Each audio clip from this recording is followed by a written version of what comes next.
좌측 그림은 그 20세기 초에 아주 유력한 물리학자인 닐스 보어의 문장이에요. 예. 여기에 태극이 있죠. 예, 음양이 있습니다. 음양. 이게 우연한 일치일까요?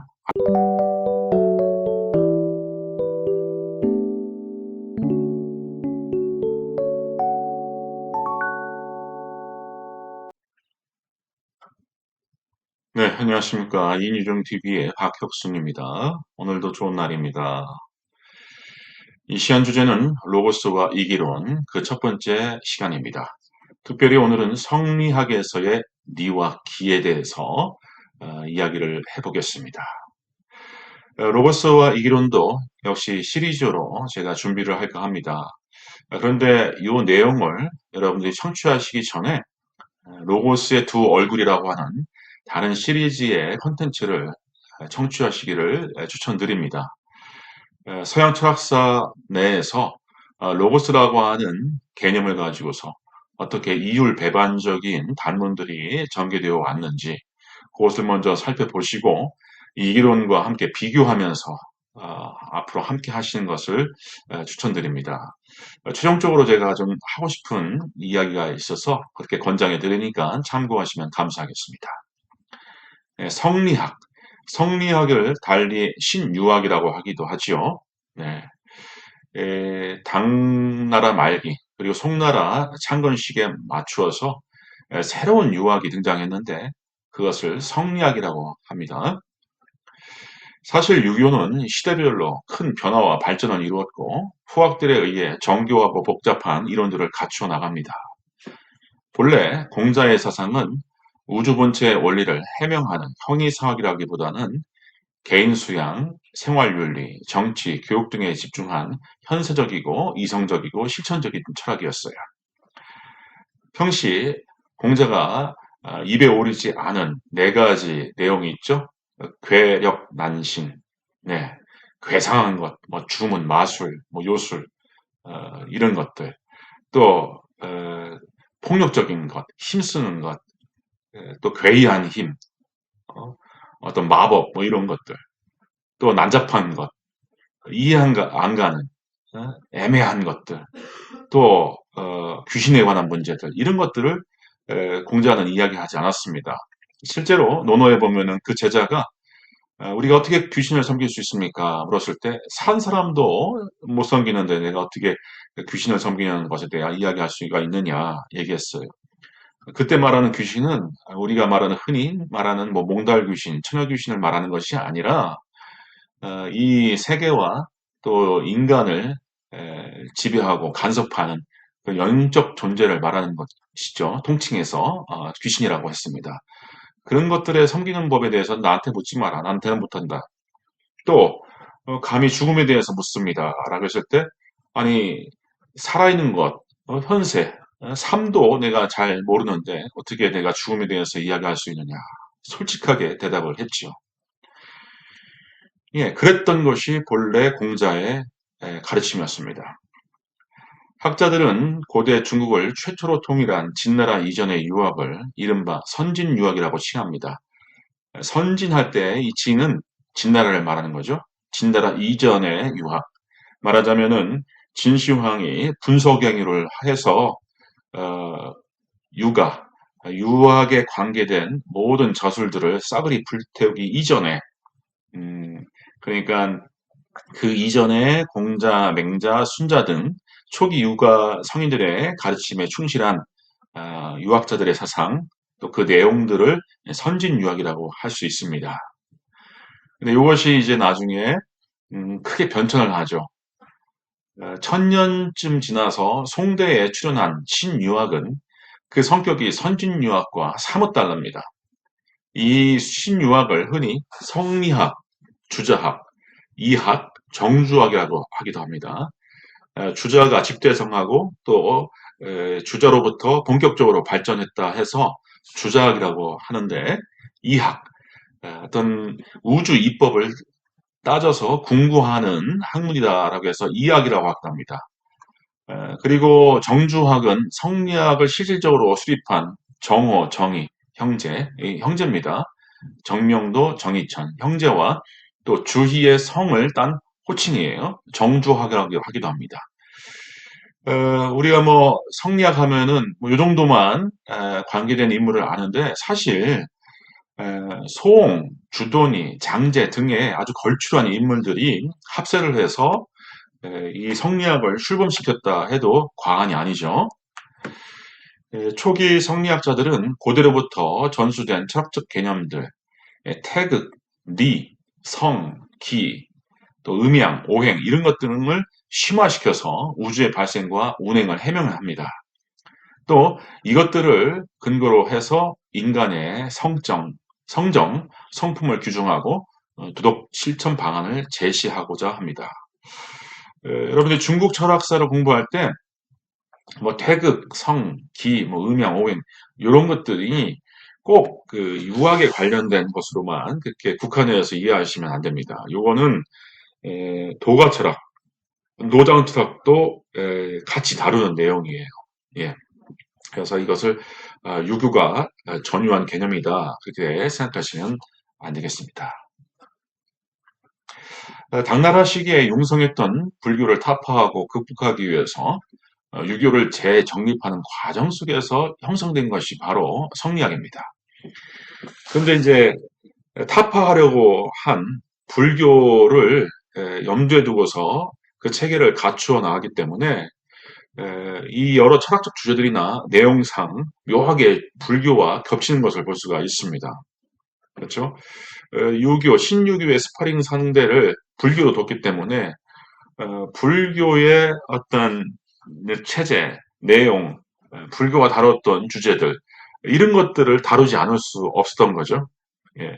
그래서 학자 가운데 성리학을 어떻게 비판하는 사회가 있냐면은 유학에 불교적인 요소를 끌고 왔다. 예. 이렇게 이야기를 하거나 유학으로 불교를 가져왔다. 이렇게 평가하는 경우가 있습니다. 명나라 시대에 이제 흥기했던 양명학에 대해서는 심지어 그것도 이제 유교에 발전된 한 체계죠. 양명학은 유교를 가지고 불교로 가져갔다. 예, 유교를 불교 쪽으로 끌고 갔다라고 하는 평가를 할 정도인데, 예, 아무튼 이 초기 선진 유교와 성리학이 혹은 뭐 양명학이 그렇게 다르다라고 하는 이야기를 제가 드리고 싶은 겁니다. 성리학은 선진 유학과 달리 고대 그리스의 자연철학과 유사하게 어떤 근본 이치로 우주가 조성되었는지, 사물의 근본 진류가 무엇인지 집요하게 궁구했습니다. 사물에 대해 깊이 연구하며 지식을 완전하게 한다는 이른바 경물치지의 기획을 지녔기 때문에 성리학은 윤리학, 또 심성학, 또 어떠한 교육 철학뿐만 아니라 이 자연학을 겸하고 있던 셈이었어요. 현대 과학의 견지에서 성리학자들의 이론, 주로 이제 이기론을 말하는 거죠. 이 이론들을 판단하자면은 실험적인 근거가 부족하고 황당무계하기도 합니다. 그러나 그 나름대로 이론적인 정합성을 구축하기 위해서 힘썼다는 사실만큼은 분명합니다. 그리고 이 이기론 혹은 음양론에 대해서는 지금도 상당히 설득력이 있어요. 현대 물리학과 묘하게 통하는 경우가 있습니다. 가령 뭐 음양의 상대성, 상보성, 대극성, 또 질량과 정보 사이의 관계, 이 질량을 이제 기로 환원하고 정보를 리로 환원을 했을 때에 어느 정도 들어맞는 부분이 있고요. 이 주리로는 이론 물리학이 다루는 어떠한 정보 우주론, 시뮬레이션 우주론, 또 홀로그램 우주론 이런 내용과도 뭔가 좀 상통한 부분이 있다. 그래서 그냥 무시할 수만은 없다. 이 신유학이 갖고 있는 철학소로서 철학적 어떤 그 엘레멘트, 어떤 요건, 요소로서 이기론, 음양론 같은 경우는 마냥 무시할 수 없다. 이것을 하나의 어떤 미지적인 상수로 우리가 이렇게 간주할 때에 그러한 내용을 구체적으로 우리가 알지 못하지만 리나 이라고 하는 그 개념어를 일단 좀 괄호로 치고서 그것이 무엇을 뜻하는지 그것이 현대 이론 물리학의 어떠한 것과 상통할 수 있는지 일단 좀 차치해 놓고서 따져간다면은 마냥 틀린 소리, 헛소리만은 아니다 하는 것을 알 수가 있어요. 지금 좌측 그림은 그 20세기 초에 아주 유력한 물리학자인 닐스 보어의 닐스 보어의 문장이에요. 예, 여기에 태극이 있죠. 예, 음양이 있습니다. 음양. 이게 우연한 일치일까요? 아니죠. 예, 20세기 초, 뭐, 막스 플랑크, 닐스 보어, 데이비드 봄, 이러한 유명한 철학, 그, 물리학자들도, 주역이랄지, 또 동양의 음양론, 또 태극론, 이런 것에 대해서 관심이 있었고, 그런, 표상들을 얻어와서 자기들의 물리학적 그 어떤 상상력, 이것을 심화하는 데 사용을 했습니다. 뭐 여러분들 아신 분들은 아시겠지만 물리학 특히 현대 이론 물리학은요 상상력이 부재하면은 이게 실행할 수가 없습니다. 감행할 수가 없어요. 예, 어마어마한 상상력과 또 방정식을 풀어내는 그 수리력 이 두 가지가 겸비되어야지 이론 물리학이 가능한데 그 상상력이 거저 주어지겠습니까? 고대의 사유, 고대의 형이사로부터 응용하고 그것을 견주어서 비추어서 개진되는 거예요. 그래서 뭐 탈형이사학 시대, 우리의 시대가 뭐 탈형이사학 시대다. 철학계의 일각에서 그렇게 이야기를 하더라도 저는 100% 동의하지 않는 것은 이렇게 오히려 과학계에서도 이러한 주된 형이상학적 개념어를 마냥 무시하지 않고 그것을 사용하는 경우가 있다. 예, 참고로 말씀을 드립니다. 궁극적 실제를 논함에 있어서 불교는 항구적 실제성, 이른바 자성을 부정하죠. 아트만. 예, 자성을 부정합니다. 그래서 항구 불변하는 영원한 그 개체성, 이 아트만을 부정하여서 무아, 아나뜨만, 예, 아나트만을 지지하죠. 무아, 자성은 없다. 자성은 없다. 도교는 그 합리적인 인식과 엄표를 부정한다. 예, 지자불언, 언자부지. 응? 알 수 없다. 예, 궁극적 실제에 대해서 도라는 것을 알 수가 없다. 그리고 말하지도 않는다. 말할 수 없다. 말해지는 순간 그것은 도가 아니다. 예, 도가도 비상명, 도가도 비상도, 명가명, 비상명. 예, 그렇게 도덕경 1장이 표방하고 시작되죠. 반면에 성리학은 그 모든 것들이 가능하다고 봐요. 예, 아까 얘기했듯이 경물치지, 예?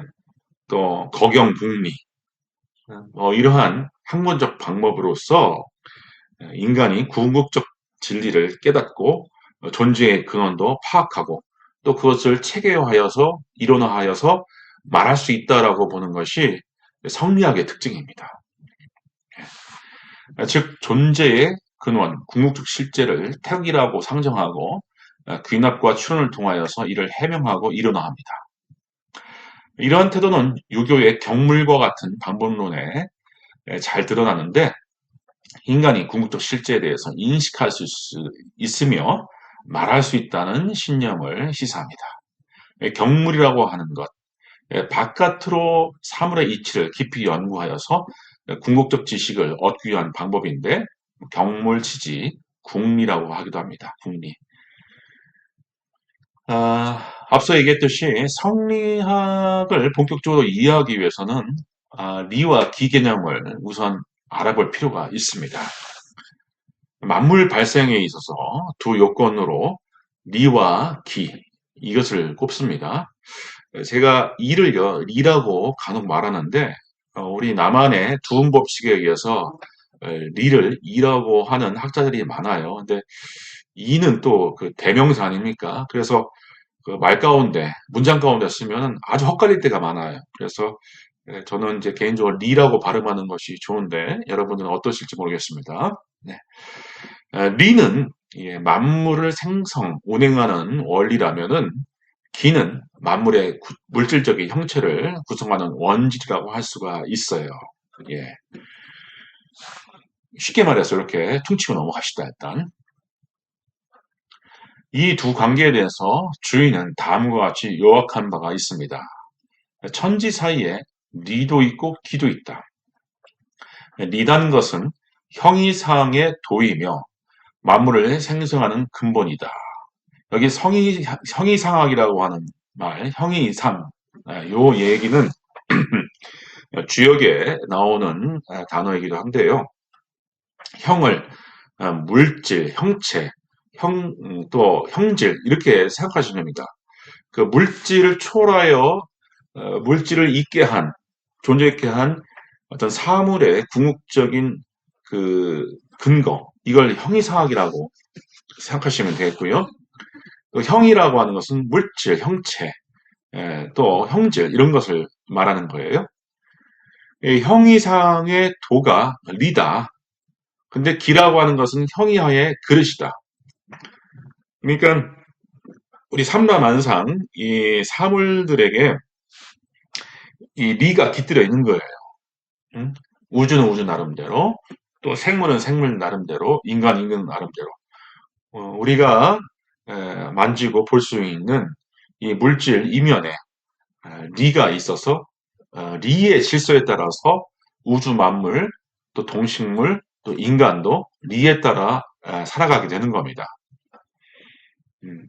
그리고 우리의 이 껍데기, 이 물질, 뭐 이 광물적인 그런 모든 원자 이런 것들은 이제 기가 응축되고 뭉쳐서 이루어진 것이다. 네.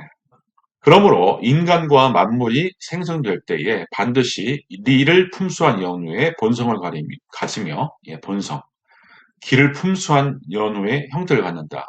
품수라고 하는 말은 선천적으로 갖는다는 뜻이에요. 그래서 리와 본성은 하나입니다. 그리고 기와 형태, 형질 혹은 물질은 하나예요. 예. 그리고 인간의 성품과 윤리도 바로 리를 근거로 합니다. 즉, 리는 자연의 질서이면서 동시에 윤리의 원칙이에요. 네. 이렇기 때문에 서양의 로고스 개념과 비교할 만한 개념이 된다. 저는 그렇게 봅니다. 특히 스토아 학파의 그 로고스 개념과 유학, 이 성리학의 이의 개념은 매우 비슷합니다. 매우 비슷해요. 물론 고대 그리스 철학 내에서 뭐 파르메니데스, 헤라클레이토스, 뭐 또 플라톤, 기타, 뭐 아나시고라스 여러 논자들이 로고스 개념을 이야기를 했어요. 근데 이 로고스 개념 가운데서 특히 스토아파들은 이 로고스는 자연 질서, 우주의 질서이면서도 또 인간의 성품을 관장하는 또 법칙이다. 이렇게까지 이야기를 했는데 이런 측면에서 이 동양 철학의 이 이기론, 특히 이제 성리학에서의 리 이론과 또 스토아 철학의 로고스 이론이 좀 서로 비교할 만한 소지가 있다. 또 앞서서 제가 설명을 했지만 이제 요한의 신학, 요한복음과 또 요한 1, 2, 3서를 작성한 요한의 신학을 참고하자면은요. 로고스는 이 만물 위에 만물을 만들고 조성하고 또 만물을 다스리는 어떤 초우주적인 궁극적인 실제로서 심지어 하나님 아들로 표방되기도 합니다. 요한복음 1장에 태초에 말씀이 계시니라 이 말씀이 하나님과 함께 계셨으니 이렇게 시작되는 부분 원어로 보면은 그 말씀이 로고스로 표기가 되어 있어요. 로고스로. 그래서 그 부분을 원어만 로고스라고 하는 원어를 살려서 다시 쓰면은 이렇게 읽혀집니다. 태초에 로고스가 계시니라 이 로고스가 하나님과 함께 계셨으니 이 로고스가 곧 하나님이시라.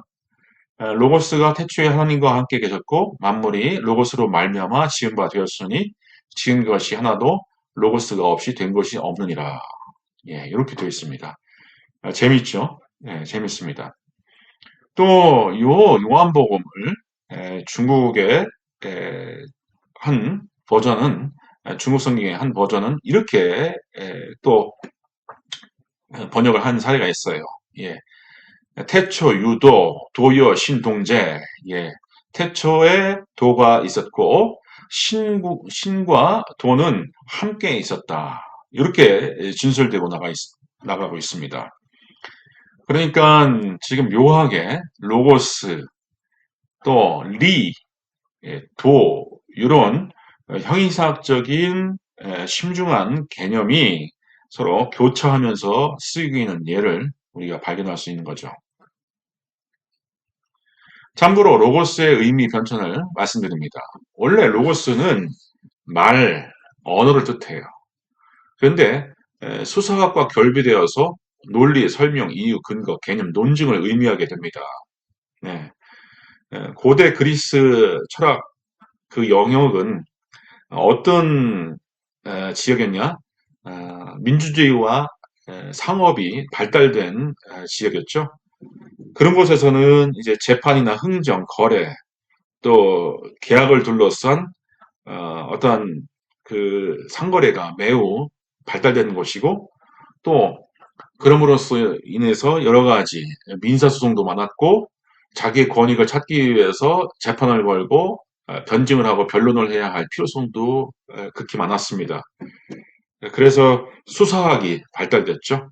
정치인들은 한 표라도 더 얻으려면은 대중을 설득할 수 있는 자유 시민을 설득할 수 있는 그 언변이 있어야 되고 또 상인들이라든지 또 이러한 또 돈 버는 사람들도 나름대로 자기의 이익을 찾으려고 하는 또 자기의 이익을 또 극대화시키려고 할 때에 설득의 기술이 있어야 합니다.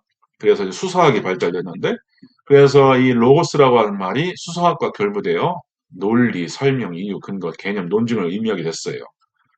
그리고 수사학의 방법론을 설파했던 아리스토텔레스 이래의 파토스, 예? 어떤 격정, 어떤 정서, 고통, 비참, 뭐 이런 것과 대립되는 것으로서 이성, 계산, 척도, 원리, 결국 진리, 어떤 궁극적 진리라고 하는 의미까지 도달하게 됩니다. 한자에서 따오, 도라고 하는 의미도 원래 나라다라고 하는 의미인데 이 도가 나중에 진리, 궁극적 질서 이런 것을 뜻하게 되죠. 비슷한 경로로 두 단어가 발전했다. 이렇게 이해하시면 되겠습니다. 기는 만물을 구성하는 물질적 재료로서 모이고 응축되고 생성되고 변화되고 소멸되고 흩어지면서 물적 우주를 이룹니다. 기가 만물을 구성하고 운행하게 하는 일에 분명한 법칙이 그 안에 주재하는데 곧 그것이 리예요. 리. 예, 주인은 이 관계를 다음과 같이 정리한 바 있습니다. 기는 그 작용을 위하여 리에 의존하는 것 같다. 그리하여 기가 모이고 흩어질 때에도 리가 역시 거기에 있다. 대개 기는 응결하여 사물을 만들 수 있는데 반해 리는 감정도 없고 사려도 없고 짓고 만드는 일도 없다. 예. 단지 기가 모여있는 곳이면 리가 그 속에 있을 뿐이다. 예. 감정도 없고 사려도 없고 짓고 만드는 일 없다. 그러니까 아주 냉정한 우주적 법칙으로서 질서로서 어떠한 공리나 어떤 수학적 그 질서까지 우리 연상시킬 만한 어떤 그러한 그 법칙이 리다라고 하는 함의가 있죠. 리는 단지 깨끗하고 텅 빈 넓은 세계로서 형태나 흔적도 없고 짓고 만들지도 않는다. 그러나 기는 한데 엉겨 모여 사물을 생성시킨다. 그러나 기가 있으면 리도 곧 그 가운데 있다. 주인은 리가 각 사물의 본래적 성품으로 품수되었다면은 그것을 두고 성이라고 칭합니다. 성. 예, 성. 여기에서 뭐 성인들의 그 어떤 성적 그런 것들을 생각하면 안 됩니다. 예. 그리하여 정의가 성은 곧 리라고 한 명제를 주의가 다시 지지하면서 성리학이라고 한 말이 생깁니다. 쉽게 말해서 우주를 관통하고 있는 어떤 초월적이고 아주 심오한 그 입법, 질서, 법칙이 있는데 그것이 각 사물의 본질적인 됨됨이로 이렇게 들어가 있으면 그것이 성입니다. 성. 말하자면 네가 인간 안에 인간의 참된 모습, 응? 가령 뭐 플라톤식으로 말하면 에이도스 형상, 어? 그렇게 돼 있으면 그게 인간의 본성으로서의 성이 되는 거예요. 성. 그러니까 네와 성은 연결되어 있는 겁니다. 예. 각 사물에 반영된 네가 성이라고 생각하시면 돼요. 그래서 성리학이 바로 거기서 나온 말입니다. 다음 인용문은 성과 리 사이의 관계를 하늘의 달과 땅의 강과 호수들을 통하여 쉽게 비유하고 있는 대목이다. 본래 단지 하나의 태극이다. 예, 태극도요, 리에 대한 다른 표현입니다. 그렇지만 설명하는 관점에 있어서는 좀 다르지만 일단 그렇게 접수하고 넘어가세요. 그런데 만물이 제각각 타고난 것이 있으니 또 그 각각이 하나의 태극을 온전히 갖추고 있을 뿐이다. 마치 하늘에 있는 달은 오직 하나뿐이지만 강과 호수에 흩어져 있어 가는 곳마다 보인다고 하여 달이 나누어졌다고 일컬을 수 없는 것이다. 예, 어떤 비유냐? 달이 우주 만물을 관장하고 관통하는 리라고 생각합시다. 그리고 이 세계에 있는 온갖 호수, 우물, 냇물, 강, 바다를 각각의 사물이라고 합시다. 근데 각각의 사물이 뭐를 비추고 있는 거예요? 예, 하늘에 달을 비추고 있죠. 예, 바다도, 강도, 호수도, 우물도, 개울도 다 그 달을 비추고 있는데 그렇다고 해서 달이 나눠진 것이 아니에요. 각각의 이 그 물에 비춰져 있을 뿐이죠. 그런 식으로 리가 성이 되어서 각각의 사물의 본성으로 들어와 있다. 이런 구도를 그려내고 있는 겁니다. 아, 네. 주의에게 있어서 형이상학의 궁극적 실제란 곧 만물을 생성, 운행하는 리이고, 리는 또 다스린다는 뜻이 있기 때문에 생성, 운행뿐만 아니라 다스린다라고 하는 의미도 있어요. 그 리는 무국으로서 끝이 없는 궁극자이며 태극으로서 거대한 궁극자이다. 이 무극은 또 태극을 말하는 다른 표현이고 역시 리를 표현한 다른 표현입니다. 사물이 현존하지 않을 때 리로서 우리의 인지와 우리의 언어에 포착되지 않는 그러한 그러한 어, 순수한 어떤 존재로 있을 때는 무기라고 얘기를 하죠. 예. 그러니까 인간이 오관이나 역사적 경험이나 사물을 접해서 우리가 인지적으로 알기 이전, 예? 인지적으로 분화되기 이전의 태극의 상태, 리의 상태를 무극이라고 합니다. 예. 그래서 주의가 집대성한 성리학의 체계에서 도 또는 서양시로 말하자면 로고스란 태극, 무극, 리라고 할 수 있다. 예. 그렇지만 서로 묘한 그 함의가 있고요. 서로 다른 뉘앙스가 있어요. 그것을 꼭 그냥 같은 것이다라고 하기는 조금 어렵지만 일단 우리가 성역에 관계된 텍스트를 읽어 나갈 때 일단 이렇게 정리를 하는 것이 수월합니다. 네, 요것은요 성리학자들, 뭐 주의를 비롯한 성리학자들이 우주의 입법, 리와 음양과 오행강의 관계를 풀어내어 설명하는 태극 도설인데요. 이게 이제 유대 신비주의의 형이상학적 도식인 세피로트, 예, 유대 신비주의 까발라, 예, 까발라라고 하는 신비주의가 있는데 까발라에서 들어 설명하는 이 세피로트 생명의 나무와 좀 유사한 묘하게 닮은 구석이 있어서 제가 한번 가져왔습니다. 예, 뭐 하나하나 뭐 대입해서 비교하자면은 뭐 좀 헛갈리기도 하고 제가 설명할 수 있는 범주는 넘어버리지만 아무튼 이 동서가 이렇게 서로 간에 묘하게 닮은 구석이 있다. 이런 것을 좀 제가 보여드리고 싶어서 참고 자료로 가져왔습니다. 네, 오늘 강의는 여기까지 하겠습니다. 청취해 주셔서 감사합니다. 시청하신 내용이 괜찮으셨는지요? 다음 시간에는 더 흥미롭고 유익한 영상을 준비하겠습니다. 그냥 지나가지 마시고 좋아요와 구독 꼭 눌러주세요.